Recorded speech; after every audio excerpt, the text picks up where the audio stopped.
आज हम आपके साथ एक और भयानक मामले पर नजर डालने जा रहे हैं और आज की कहानी मध्य प्रदेश के देवास जिले की है।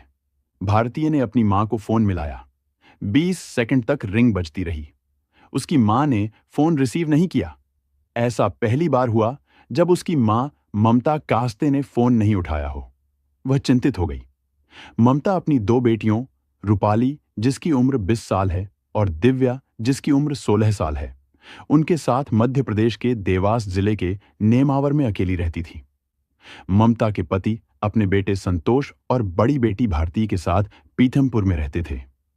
ये सब काम की तलाश में नेमावर से यहां आए थे। तीनों ही अलग अलग जगहों पर काम कर रहे थे। भारती वहीं एक फैक्ट्री में काम करती थी। अपनी मां और दो बहनों के अलग रहने के कारण भारतीय दिन में एक दो बार उनका हालचाल पूछ लिया करती थी। हालांकि भारतीय की मौसी की एक 16 वर्षीय बेटी पूजा और 14 वर्षीय बेटा पवन भी मीना ताई के साथ नेमावर में रहते थे। उस रोज 13 मई 2021 को भी भारती ने हमेशा की तरह मां से हालचाल जानने के लिए फोन किया था। लेकिन मां के फोन नहीं उठाए जाने पर भारती ने परिवार के दूसरे लोगों को भी फोन किया। उनके फोन बंद मिलने पर भारतीय और भी परेशान हो गई।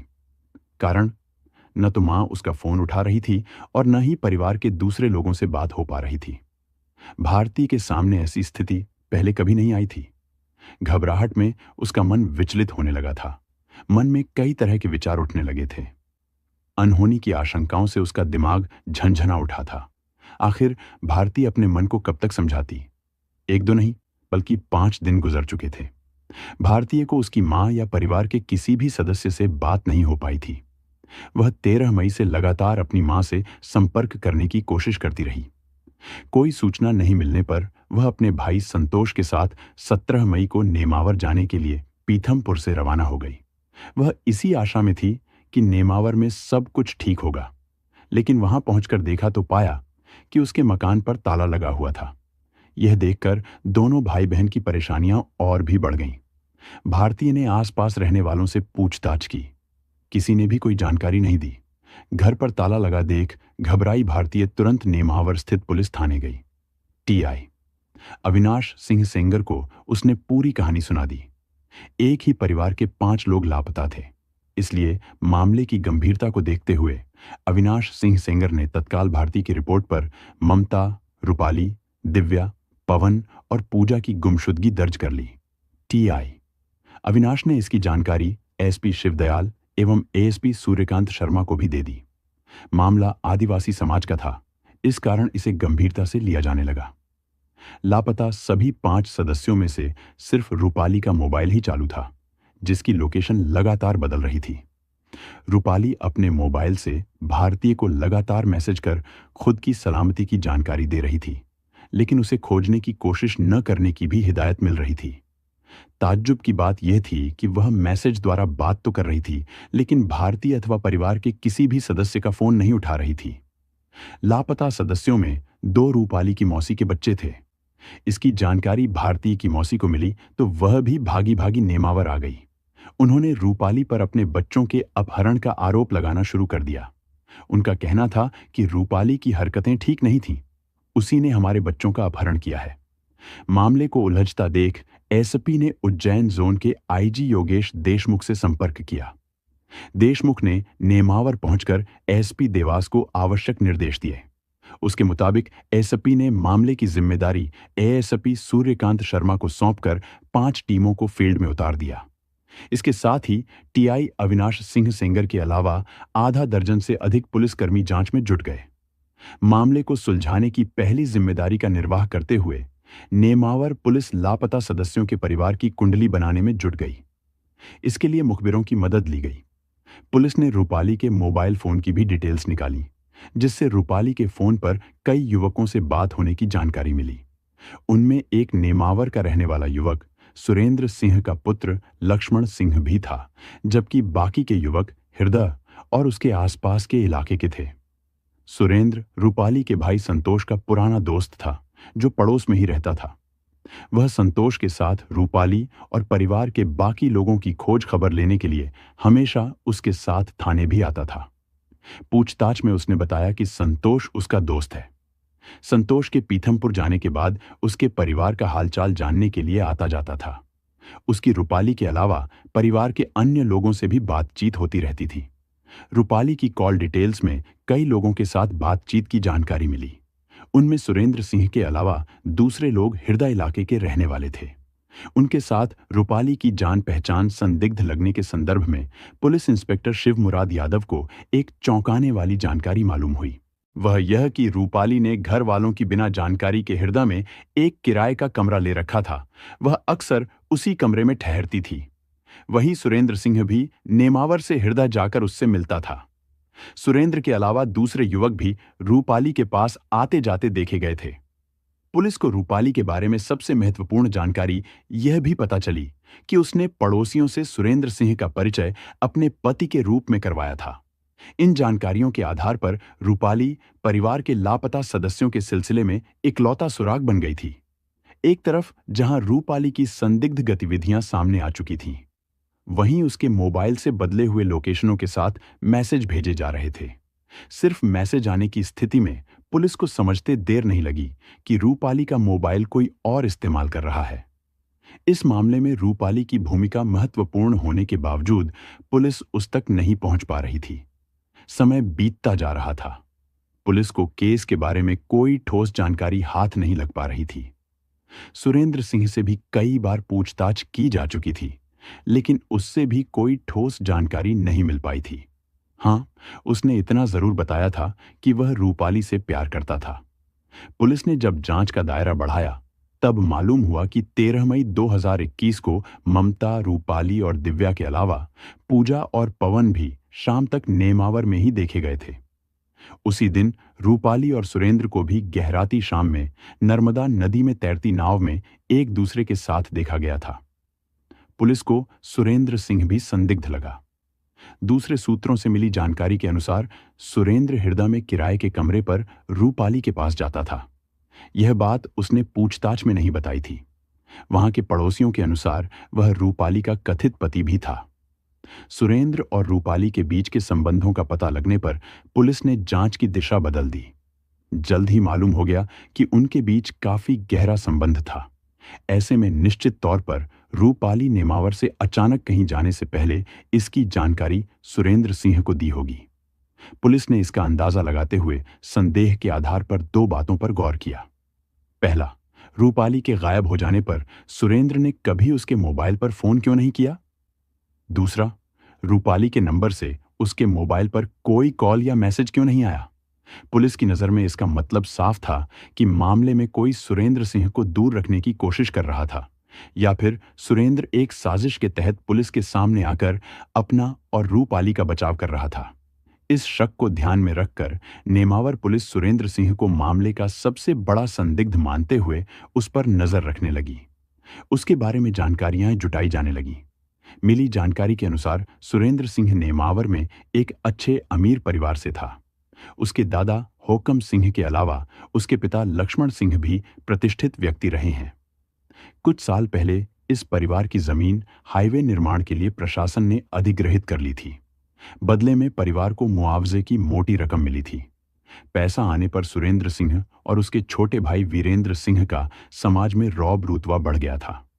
दोनों भाई शराब की लत के लिए भी चर्चित हो गए थे। पुलिस सुरेंद्र के बारे में हर स्तर की जानकारियां जुटाने में लगी हुई थी, जबकि लापता रूपाली, ममता, दिव्या, पवन और पूजा का 1.5 महीने से अधिक समय बीत जाने के बावजूद कुछ पता नहीं चल पाया था। एक दिन सुरेंद्र सिंह के बारे में एक नई जानकारी मिली। वह जानकारी सोशल मीडिया की तरफ से मिली थी।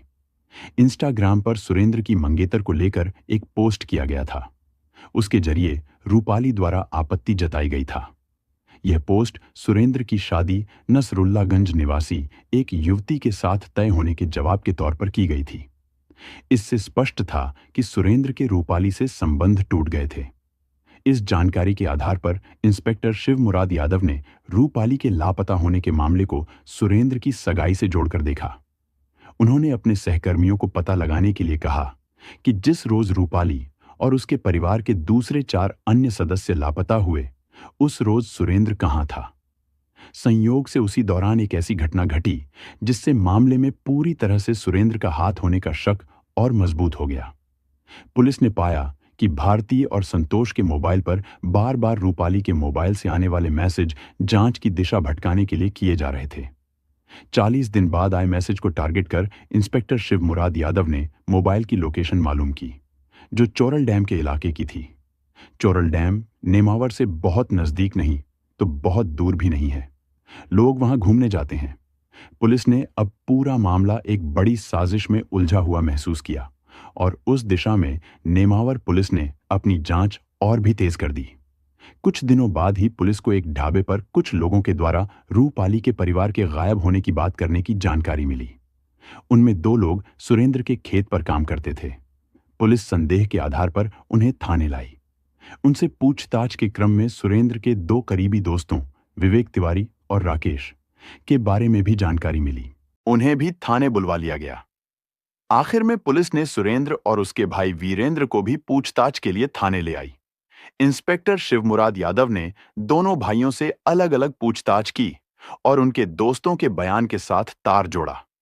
तब यह समझते देर न लगी कि लापता परिवार के पीछे इन्हीं लोगों का हाथ है। जब उन पर सख्ती बरती गई और सच छुपाने एवं झूठे बयान देने की सजा का डर दिखाया गया, तब वे टूट गए।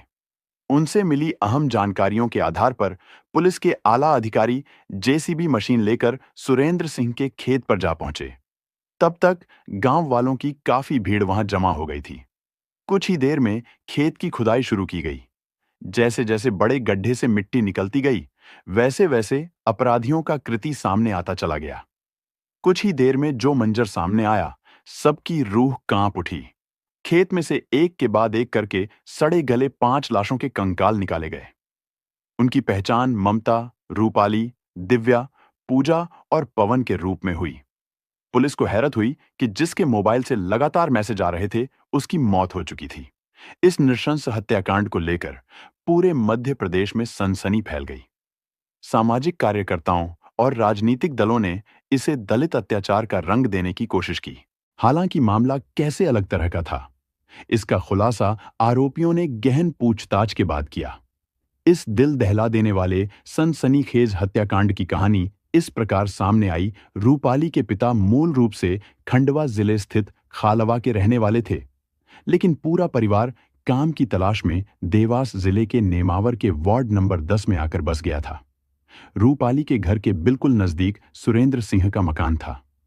रूपाली के भाई संतोष से उसकी दोस्ती थी। दोनों एक ही उम्र के थे। दोस्ती होने के कारण सुरेंद्र सिंह का रूपाली के घर आना जाना लगा रहता था। रूपाली किशोरावस्था की उम्र लांघ चुकी थी। वह काफी आकर्षक और सुंदर दिखने लगी थी। उसकी सुंदरता को देखकर सुरेंद्र दंग था। मन ही मन वह उसे अपना दिल दे बैठा था। किसी न किसी बहाने से वह संतोष के घर जाने लगा था। कुछ समय बाद रूपाली की बड़ी बहन भारती, पिता और संतोष खराब आर्थिक स्थिति के चलते रोजगार के सिलसिले में पीथमपुर जाकर रहने लगे, जबकि रूपाली अपनी मां और बहन के साथ वहीं नेमावर में ही रहती थी। संतोष के जाने के बाद सुरेंद्र सिंह ही एक तरह से उनकी देखभाल करने वाला बन गया था। वह छोटी मोटी मदद भी कर दिया करता था। रूपाली भी सुरेंद्र के हाव भाव को समझ गई थी। ऊपर से वह पैसे वाला संपन्न परिवार से था। रूपाली ने महसूस किया कि उसकी मनमांगी मुराद पूरी होने वाली है। वह सुरेंद्र सिंह में पलकों पर बिठाकर रखने वाले सपनों के राजकुमार की छवि देखने लगी। लगभग 4 साल पहले शुरू हुई दोनों की प्रेम कहानी दिन प्रतिदिन मधुरता से भरती चली गई। इसी बीच सुरेंद्र सिंह ने रूपाली से शादी करने का वादा किया। रूपाली ने भी हां करते हुए अपना सब कुछ उस पर न्योछावर कर दिया। दोनों शादी से पहले ही शारीरिक संबंध कायम करते रहे। रूपाली प्यार के मामले में सुरेंद्र से भी ज्यादा हिम्मती थी। नेमावर एक छोटी जगह थी, जिस कारण उसे सुरेंद्र से मिलते रहने में बाधा आती थी। इसे देखते हुए रूपाली ने एक योजना के तहत हिरदा में एक कमरा किराए पर ले लिया। वहीं वह सूरज के साथ लिव इन रिलेशन में रहने लगी। उन्हीं दिनों इलाके के हाईवे निर्माण से सुरेंद्र सिंह के परिवार को अच्छा मुआवजा मिला। अचानक आए पैसों से सुरेंद्र को शराब की लत लग गई। दूसरी तरफ सोशल मीडिया पर एक्टिव रहते हुए रूपाली चमक दमक और यौन सुख की भूखी बन चुकी थी। उसने सुरेंद्र के अलावा कई युवकों से दोस्ती कर ली। उनमें अधिकांश युवक हृदय और उसके आसपास के रहने वाले थे। सुरेंद्र सिंह को रूपाली के दूसरे दोस्तों से मिलने जुलने की जानकारी थी। फिर भी वह इसलिए चुप रहता था क्योंकि उसके लिए भी रूपाली महज मनोरंजन का साधन भर थी। वह उसके प्यार से कहीं अधिक वासना के नशे में खोया रहता था, जबकि रूपाली सुरेंद्र द्वारा किए गए वादे को सच मान बैठी थी। लेकिन इस कहानी में नया मोड़ तब आया जब कुछ समय पहले सुरेंद्र के परिवार वाले उसकी शादी की तैयारी करने लगे थे। इस बात की जानकारी रूपाली को लगी। इससे वह नाराज हो गई और उसने इंस्टाग्राम पेज पर अपनी अंतरंग तस्वीरें पोस्ट कर सुरेंद्र सिंह को बदनाम कर दिया। वह उस पर दबाव बनाने लगी कि वह अपनी सगाई तोड़कर उसी से शादी करे। रूपाली की छोटी बहन दिव्या को भी दोनों के संबंधों की जानकारी थी, इसलिए वह भी रूपाली का ही साथ देती थी। सुरेंद्र सिंह की सगाई तोड़ने के लिए रूपाली ने करीब 20 दिन पहले ही इंस्टाग्राम पर उसकी होने वाली पत्नी को काफी गंदी टिप्पणियां कर दी थीं। जब सुरेंद्र ने उसे ऐसा करने से मना किया तो उसका कहना था कि यह तो शुरुआत है, अगर मेरे साथ शादी नहीं की तो पूरे परिवार का जीना हराम कर देगी। उसके द्वारा दी गई धमकियों से सुरेंद्र को लग गया कि वह अपनी बात मनवाने के लिए किसी भी हद तक जा सकती है, इसलिए उसने उसे खत्म कर देने का फैसला कर लिया। उसने अपनी योजना में दोस्त विवेक तिवारी के अलावा छोटे भाई वीरेंद्र सिंह, राजकुमार, मनोज, करण और राकेश को शामिल कर लिया। सुरेंद्र ने अपने खेत में ट्रांसफार्मर लगाने के नाम पर गहरा गड्ढा खुदवा लिया। इसके बाद योजना के अनुसार उसने 13 मई 2021 को रूपाली को शाम के समय फोन करके खेत पर बुलाया। वह खुशी खुशी अपनी गाड़ी लेकर खेत पर आ गई। उस समय तक सुरेंद्र और उसके साथी शराब के नशे में चूर हो चुके थे। रूपाली ने आते ही शादी की बात शुरू कर दी तो सुरेंद्र ने उसी समय उसके साथ सुहागरात मनाने की जिद की। रूपाली ने सबके सामने ऐसा करने से मना किया तो सुरेंद्र ने जबरदस्ती सबके सामने उसके साथ संबंध बनाए और जब वह उठकर अपने कपड़े पहनने लगी तभी सुरेंद्र सिंह ने उसका गला दबा दिया। इसके बाद उन सभी ने लोहे की रॉड से पीट पीट कर उसकी हत्या कर दी और फिर शव गड्ढे में डाल दिया। रूपाली और सुरेंद्र के संबंधों के बारे में उसकी मां ममता और बहन दिव्या सब कुछ जानती थीं। इसलिए रूपाली के घर वापस नहीं पहुंचने पर सूरज को पकड़े जाने का पूरा पूरा डर था। इसीलिए उनमें से एक युवक रूपाली के घर जाकर उसकी मां और बहन को शादी की बात करने के नाम पर खेत पर ले आया, जहां उन्होंने उन दोनों की भी हत्या कर दी। सुरेंद्र सिंह को यह पता चला कि रूपाली के घर उसकी मौसी के बच्चे भी आए हुए हैं। वे दोनों पुलिस को पूरी कहानी बता सकते थे, इसलिए मौसी के दोनों बच्चों को खेत पर इस बहाने से बुला लिया कि खेत पर उन्हें उनकी मौसी बुला रही है। जब वे खेत पर गए तो उनकी भी हत्या कर लाश को गड्ढे में दफना दिया गया। गड्ढे को नमक, यूरिया और मिट्टी डालकर भर दिया गया। धीरे धीरे घटना को 1.5 माह से अधिक समय बीत जाने पर फिर भी जब पुलिस के हाथ कुछ भी नहीं लगा था, तब सुरेंद्र और उसके साथियों को भरोसा हो गया कि अब पुलिस उन तक नहीं पहुंच पाएगी। एसपी शिवदयाल के निर्देशन और एएसपी सूर्यकांत शर्मा के नेतृत्व में नेमावर थाने की टीम में शामिल टीआई शिव मुराद यादव, एसआई शिवपाल सिंह मनीष मीणा के साथ आरक्षक भरत शर्मा व अर्पित जायसवाल की टीम ने दिन रात मेहनत कर आरोपियों को सलाखों के पीछे पहुंचा दिया। पुलिस ने युवती प्रेमी सुरेंद्र सिंह चौहान व उसके भाई वीरेंद्र सिंह चौहान सहित विनय तिवारी राजकुमार, कारण, मनोज को गिरफ्तार कर कोर्ट में पेश किया, जहां से उन्हें जेल भेज दिया गया। यह कहानी सिर्फ 5 जिंदगियों के खात्मे की नहीं है, यह उस विश्वास की हत्या है जो एक लड़की ने अपने प्रेम में किया था। यह उस संघर्ष की चीख है जो अंदर ही अंदर घुट रही थी, लेकिन बाहर कोई सुन न सका। रूपाली ने प्रेम किया, लेकिन उसे बदले में मिली थी साजिश, धोखा और मौत। उसके रिश्ते को छिपाया गया, उसका विश्वास कुचला गया और अंत में उसी ने उसे दफन कर दिया जिसे वो अपना सब कुछ समझ बैठी थी। प्रेम सिर्फ भावनाओं का खेल नहीं है जो आपको बार बार छिपाता है, डराता है, इस्तेमाल करता है। वो प्रेमी नहीं, एक शिकारी है। यह जरूरी है कि हम केवल खबर पढ़ने वाले दर्शक न बने, बल्कि संवेदनशील नागरिक बने। अपने आसपास घट रही असामान्य चीजों को नजरअंदाज न करें। जरूरत पड़ी तो एक कदम उठाइए, एक कॉल कीजिए, किसी की जान बच सकती है। रूपाली ने जिस इंसान से प्रेम किया उसी ने उसके पूरे परिवार को मौत के घाट उतार दिया। ये सच्चाई हमें यह सिखाती है कि प्रेम के नाम पर आंख मूंदकर किसी पर भरोसा करना खतरे से खाली नहीं है। अगर कोई आपको बार बार छिपा रहा है, संबंध को सार्वजनिक करने से डरता है, वादा करके भी पीछे हटता है, तो यह प्रेम नहीं, इमोशनल ट्रैप हो सकता है। 5 लोगों को एक ही रात में मारकर दफना देना कोई छोटी घटना नहीं थी। आसपास के लोगों ने अगर कुछ असामान्य देखा भी, तो उन्होंने कोई कदम नहीं उठाया। यह दिखाता है कि हमारा समाज दूसरों के मामलों से दूरी बनाकर चलने को ही सुरक्षित समझता है, लेकिन यह रवैया कई बार किसी की जान ले सकता है। अगर आपको कोई गड़बड़ी, हिंसा या डर नजर आए, तो चुप न रहें, आवाज उठाइए, रिपोर्ट कीजिए।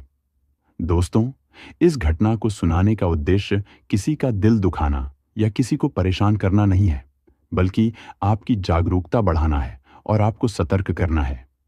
इस पूरे मामले को लेकर आपका क्या विचार है, हमें कमेंट करके जरूर बताएं। साथ ही यह वीडियो आप किस शहर से देख रहे हैं, उस शहर का नाम भी लिखें।